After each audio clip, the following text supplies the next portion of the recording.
प्यारे विद्यार्थियों, जय श्री राम।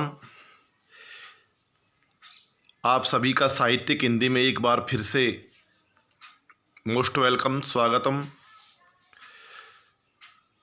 कल हम पढ़ रहे थे श्रीमती सूर्यबाला के द्वारा लिखित निर्वासित कहानी, और इस कहानी में एक वृद्ध दंपति की मर्मांतक गाथा को उकेरा गया है। इसमें यह बताने का प्रयास किया गया है कि आधुनिक पीढ़ी यानी आजकल के जो बच्चे हैं वो दिखावे के नाम पर अपने माँ बाप को साथ रखते हैं, वरना उनके साथ क्या क्रूर व्यवहार करते हैं, इसका बड़ा ही नाजुक ढंग से वर्णन किया है सूर्यबाला जी ने। कल तक हमने ये पढ़ा कि दो पति पत्नी अपने बेटे राजेन के साथ रहते हैं। दोपहर के 3 बजे के लगभग का समय है।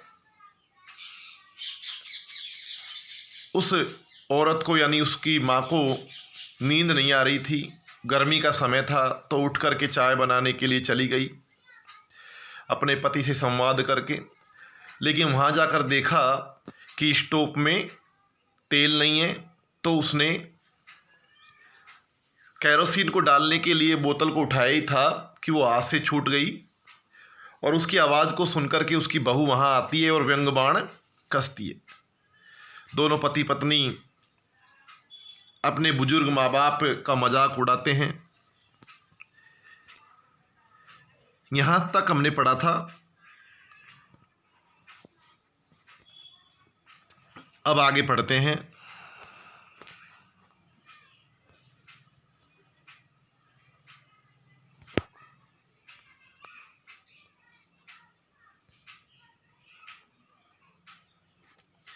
राजेन ने कहा कि प्रेम श्रेम कुछ नहीं, अकेली बोर फील करती होंगी तो बाबूजी के पास आकर बैठ जाती होंगी।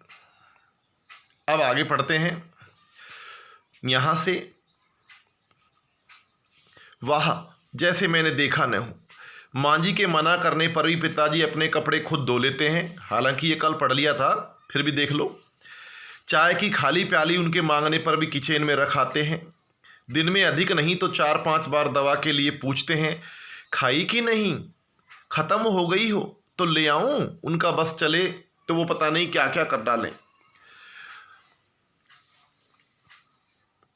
हालांकि राजेन की पत्नी यह व्यंग्यपूर्ण तरीके से कह रही है, लेकिन वास्तव में यह हकीकत है। बुढ़ापे में पत्नी अपने पति की काफ़ी चिंता करती है और पति अपनी पत्नी की चिंता करता है। बात एक भरपूर कटाक्ष पर समाप्त हो गई। अब आगे।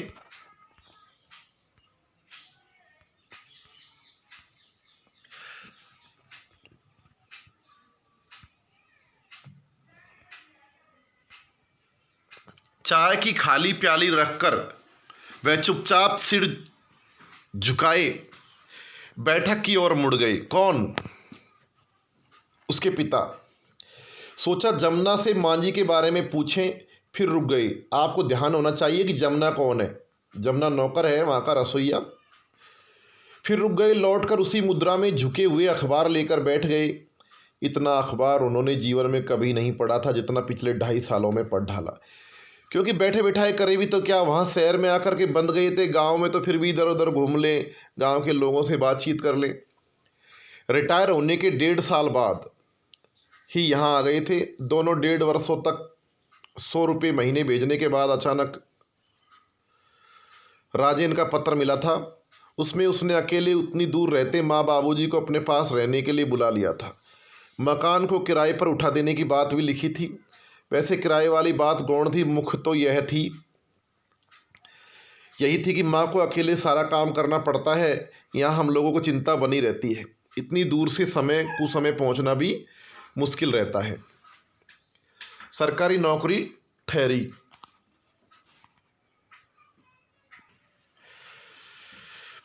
सरकारी नौकरी ठहरी, समय पर पहुंच नहीं पाएंगे। अड़ोस पड़ोस वालों ने भी कहा, ठीक ही है, ठीक ही लिखा है तुम्हारे बेटे ने। अब यह उम्र आराम की है। यहाँ तो सौदा सुल्फ और जो कुछ थोड़ा बहुत राशन लगता है बाबूजी खुद ही लाते हैं। वहाँ तो बेटा इतना बड़ा अफसर है, हर काम के लिए चपरासी अर्दली हाथ बांधे खड़े रहे होंगे। बहू भी सुशील है, इतनी बार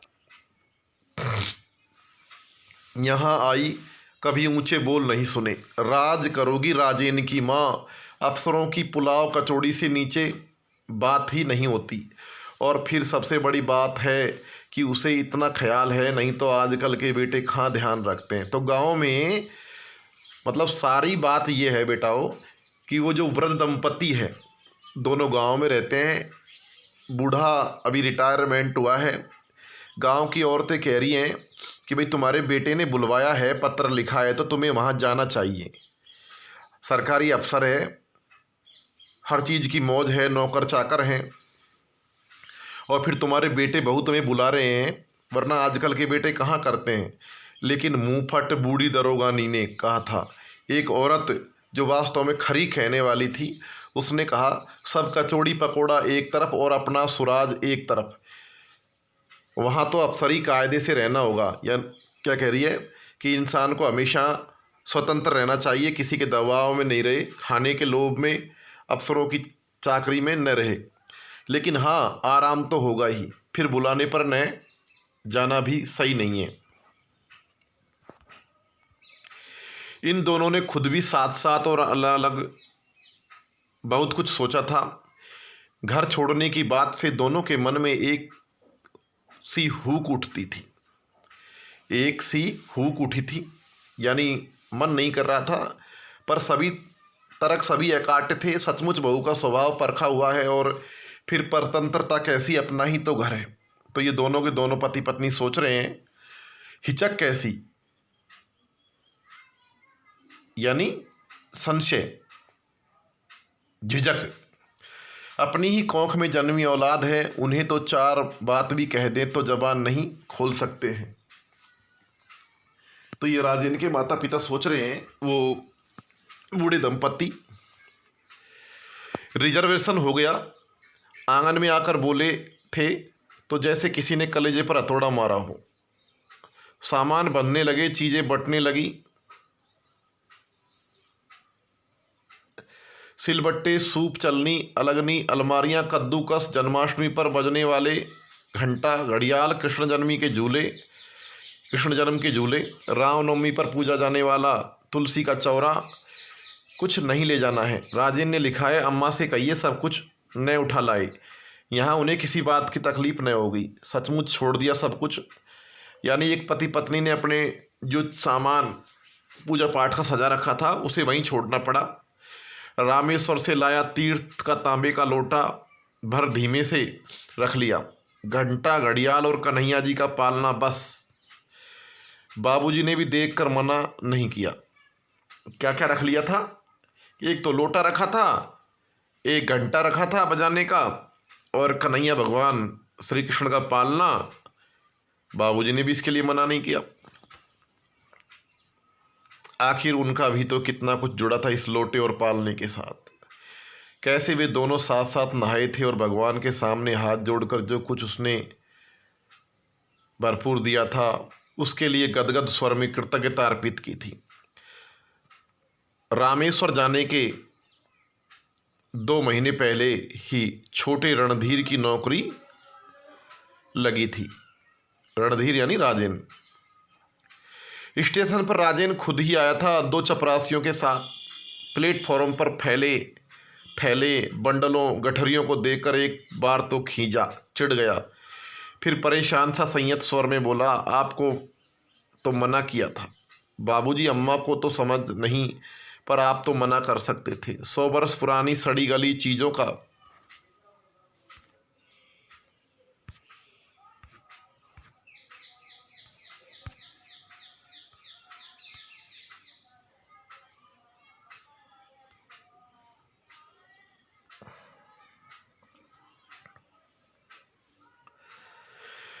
भला क्या होगा यहाँ। वह झेप कर हंसे थे। अरे भाई क्या बताऊँ, इन औरतों को तो तुम जानते ही हो। इतना मना किया पर अब समझा तक ही तो सकता हूँ। खैर एक तरफ कहीं रख दी जाएंगी। चपरासी ने उनका कमरा बताया, पर सामान खुलने लगा तो बहू ने दांतों तले उंगली दबा ली। ओ मां जी, नौकर देखेंगे तो क्या कहेंगे। इसके पहले यहाँ जितने साहब आए सब अंग्रेज या एंग्लो इंडियन थे। वह हकबकी टुकुर टुकुर देखती रही। रीमा जल्दी से रामेश्वरम वाला लोटा छुपा आई। वह उसे मना न कर पाई। रीमा राजेन की वाइफ है। भाई वाह, मां जी तो चलता फिरता म्यूजियम साथ लाई हैं। रीमा ने हंसकर फिकरा कसा यानी व्यंग बाण कस दिया, ताना मारा। पूरी की पूरी गठियां टांड पर चढ़ा दी गई, सो भी स्टोर वाले पर कि कोई उतार भी न सके। दो एक बार उनके बारे में पूछकर वह चुप हो गई थी। तभी उन्हें लगा था जानबूझकर उन्होंने घर पर जितना कुछ छोड़ा था अनजाने में उससे कहीं ज़्यादा छूट गया है। यानी घर पर तो कहीं हो सकता है दोबारा मिल भी जाए, लेकिन यहाँ तो स्टोर रूम, और वह भी उसकी टांड पे चढ़ा दिया गया था। मिलने का उतारने कोई झंझट नहीं, जो जीवन भर शायद नहीं मिल सकेगा। बाबूजी शायद ज़्यादा साहसी थे, धैर्यवान थे, पुरुष थे। अड़ोस पड़ोस में मन रमाने की कोशिश करते, सुबह सुबह छड़ी लेकर घूमने निकल जाते। समय मिलता तो मां जी को बुलंद आवाज में बुलाते, क्या कर रही हो, अब यहाँ तुम्हें कौन से काम का बहाना है, चलो पाठ किया जाए। एक आध बार शुरू में उन्होंने राजेन को भी अधिकार भरे स्वर में बुलाने की कोशिश की, पर राजेन ने एक अजीब बड़प्पन भरी हंसी हंसकर टाल दिया। आप कीजिए, मुझे तो अभी देखिए मीटिंग में जाना है, फिर मेरे लिए बहुत समय पड़ा है पूजा पाठ के लिए। एक दिन बहू ने बड़े मीठे ढंग से आकर समझाया, माँ जी जरा बाबूजी से कहिएगा इतनी जोर से पाठ पूजा न किया करें। वहाँ घर की बात और थी, यहाँ सब ऑफिसर्स ही रहते हैं, और फिर भगवान तो सब जगह हैं। देखिए ना, कबीर दास जी ने भी कहा है, ताचड़ी मुल्ला बांग दे क्या बहरा हुआ खुदा है।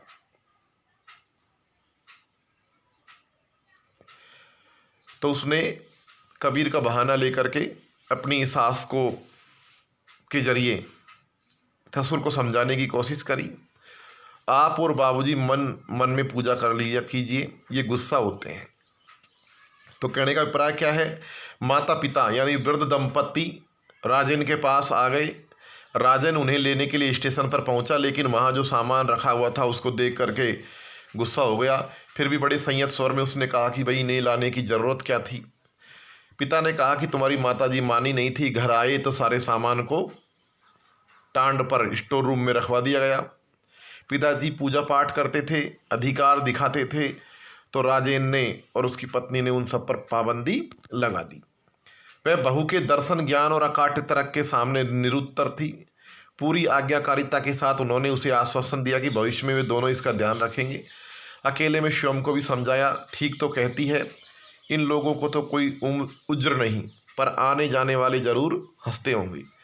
कहा भी है, जैसा देश वैसा भेष, यानी इंसान को समय के अनुसार बदल जाना चाहिए। मन और भी हल्का हो गया जब देखा राजेन अपने पिताजी के साथ लॉन में चाय पी रहा है और घर जायदाद वगैरह के बारे में सलाह ले रहा है।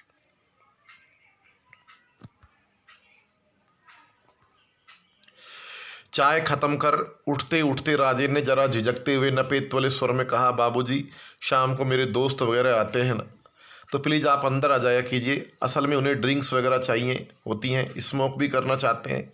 आप बुजुर्ग ठहरे, आपके सामने झिझकते हैं। और जल्दी जल्दी उनके चेहरे पर आई प्रतिक्रिया देखे बिना जमुना को आवाज़ दी, कार साफ करो, फ़ौरन बाहर जाना है। तो एक बार तो वो चाय अपने पिता के साथ पीता हुआ नजर आता है, लेकिन इसके साथ ही साथ राजेन कहता है कि पिताजी आप बाहर न बैठा करें, शाम के समय मेरे दोस्त आते हैं और उन्हें झिझक होती है तुम्हारे सामने ड्रिंक करने के लिए, यानी शराब पीने में झिझक होती है। मां जी हम बाहर जा रहे हैं, जमुना बेबी को घुमा कर लौटे तो दूध दिलवा देगी, बस खाना हम बाहर ही खाएंगे, रीमा ने कहा। और कार सर से जा चुकी थी। थोड़ी देर वह उड़ती धूल को देखती रही, फिर एकदम अपने में लौट आई। बाबूजी उसी तरह लॉन में सिर झुकाए बैठे थे।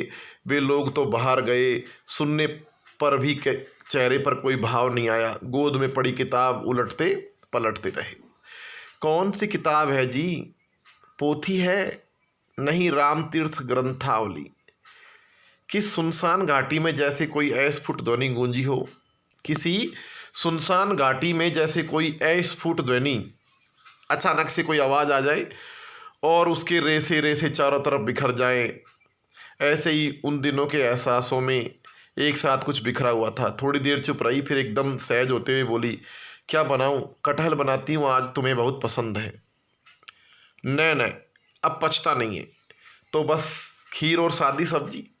खीर यानी प्रश्नवाचक चिन्ह तो देखिए, यानी उन्हें ऐसा लग रहा है जैसे घर पर कोई अधिकार ही नहीं हो। नहीं, जब बहू और राजन रहे तब बनाना। सब थोड़े से थे पर अर्थ गहरे और विस्तृत थे। देखिए, आप सभी समझदार हो, बालक नहीं हो। उसने कहा, खीर बना दूं। खीर का नाम सुनते ही थोड़ा पति को आश्चर्य हुआ। सब थोड़े थे, अर्थ गहरे थे। वह चुप हो गई। यानी हम अकेले कैसे बना सकते हैं? घर पर थे तो हर चौथे पांचवें दिन हाथ की बनी मोटी रोटियां और आलू बैंगन की सब्जी बहुत खुश होते, तो मखाने की खीर बाद में 2 रोटियां अपने लिए भी उलट उसी थाली में बैठ जाती। तब तक वह हाथ धो रहे होते। शाम वैसी ही गुमसुमी सी बीती। अंधेरा होने पर मन में गुमड़ता कुछ और भी गहरा आया। एकाएक उनके पास जाकर खड़ी हो गई और अटकती आवाज़ में कह गई, सालों हो गए, एक बार घर चलते हैं ना।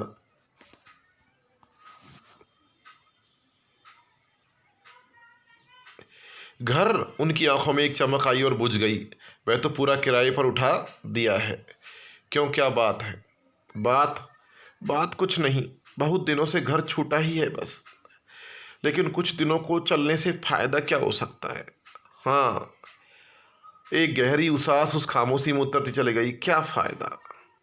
यानी अब हम बंध गए हैं, बेबस और लाचार हो गए हैं। वहां जाकर करेंगे भी क्या? हमारा सारा मकान तो किराए पर चला गया।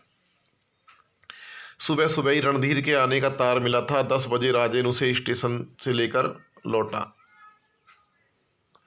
पैर छूने के लिए माँ के घुटने तक हाथ जरा झुका कर हंसते हुए बोला, अच्छी तो हो अम्मा।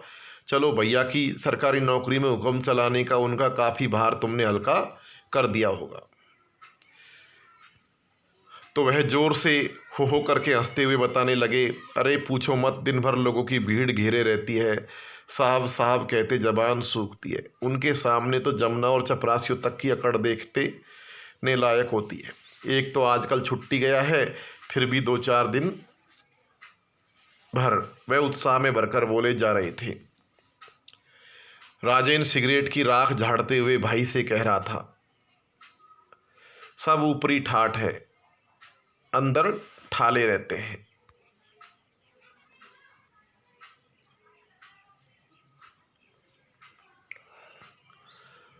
अब तो असिस्टेंट भी पूरे घाघ मिलते हैं। यानी कह रहा है कि जो सहायक कर्मचारी होते हैं वो भी बड़े चतुर होते हैं। घाघ यानी चतुर। कड़ी नज़र रखते हैं कस्टमर्स पर। सरकारी नौकरी में तो बस छोटे ओहदों पर फ़ायदा है। ऊपरी ठाठ और अंदरूनी हालत में कितना फ़र्क है, तुम सोच भी नहीं सकते। अब यही देखो, बेबी को कुछ सालों बाद नैनीताल कॉन्वेंट में डालना चाहता था, पर दम ही नहीं है, यानी खर्चा नहीं उठा सकता। भोजन के बाद रणधीर जाने लगा तो राजेन ने रोका, बैठो यार, बातें करेंगे, हम देर से ही सोते हैं। फिर थोड़ी देर रुककर उन दोनों को देखकर ठंडे लहजे में बोला, आप लोग भी चाहें तो बैठ जाएं बाबूजी। उन्होंने तुरंत उठते हुए कहा, नहीं नहीं, तुम सब बातें करो, आज काफ़ी थकावट महसूस हो रही है। एक झूठी जम्हाई लेकर उठ गए। पीछे पीछे वह भी आ गई। दोनों को एक साथ लगा। शेष तीनों ने राहत भरी एक मुक्ति की सांस ली। यानी कहने का प्राय क्या है कि भाई वो उन दोनों के जाते ही वो जो राजेन, उसकी पत्नी और रणधीर, तीनों ने राहत की सांस महसूस किए। एक साधारण तरीके से कहानी आगे बढ़ रही है। शैली जो है पात्र के अनुकूल भावानुकूल है, यानी जैसा व्यक्ति है उसी प्रकार की उसकी शैली के साथ अपना पाठ जो है आगे बढ़ रहा है। बरामदे से चुपचाप गुजरते हुए सोच रही थी, नींद तो अभी घंटों नहीं आएंगी, तब तक क्या करूं? क्यों न बाबूजी को भी कमरे में ही बुला ले, थोड़ी देर बैठे फिर चले जाएंगे। उन्हें मुड़ते देखकर टोका, अभी सोओगे? किसने कहा? पत्नी ने। आज के लिए बस इतना ही, कल फिर मिलेंगे। जय श्री राम।